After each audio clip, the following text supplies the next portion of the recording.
I'm George Carmen. I'm a Board of Governors professor and a distinguished professor of food science. I'm also the founding director of the Rutgers Center for Lipid Research. We study an enzyme known as phosphatidic acid phosphatase. This enzyme catalyzes the penultimate step in the biosynthesis of triglycerides or fat. We know from previous studies that this enzyme is involved in the biosynthesis of fat, and too much of the enzyme can cause obesity, but too little of the enzyme can cause another disease known as lipodystrophy.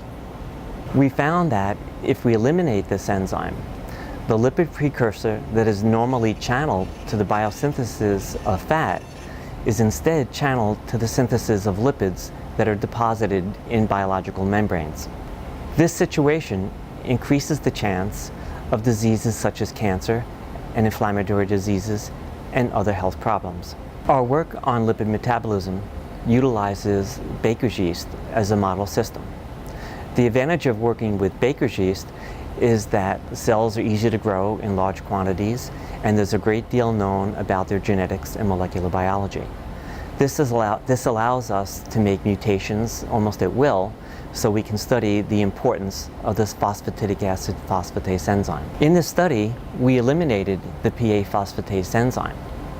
And what we found is that instead of making triglycerides in the cells would make an increased amount of membrane phospholipids.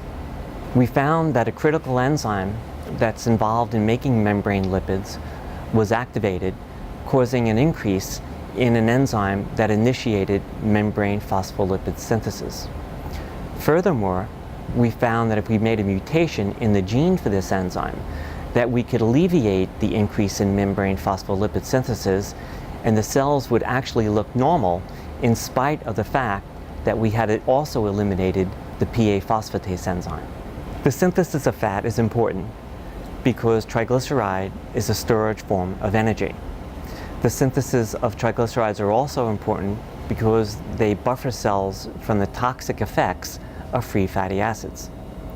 The synthesis of membrane lipids is also important because they serve as structural as well as functional components of the membrane that allows cells to grow. What our studies have shown that the balanced synthesis of triglyceride and membrane lipids is very important, because disturbing the balance can lead to diseases such as cancer or inflammatory responses, or lead to obesity.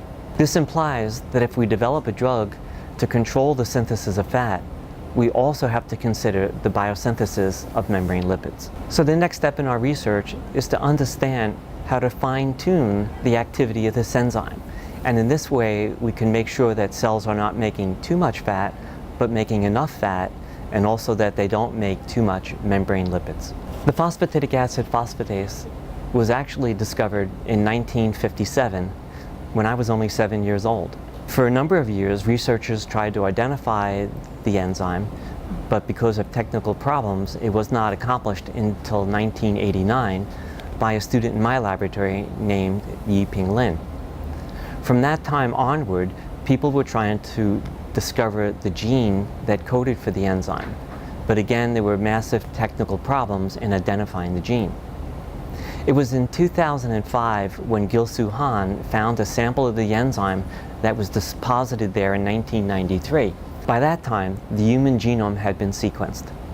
And through bioinformatics, Gil-Soo Han was able to identify the human gene encoding for the phosphatidic acid phosphatase enzyme.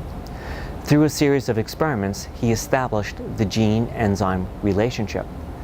And since that time, researchers all over the world have been studying the phosphatidic acid phosphatase enzyme.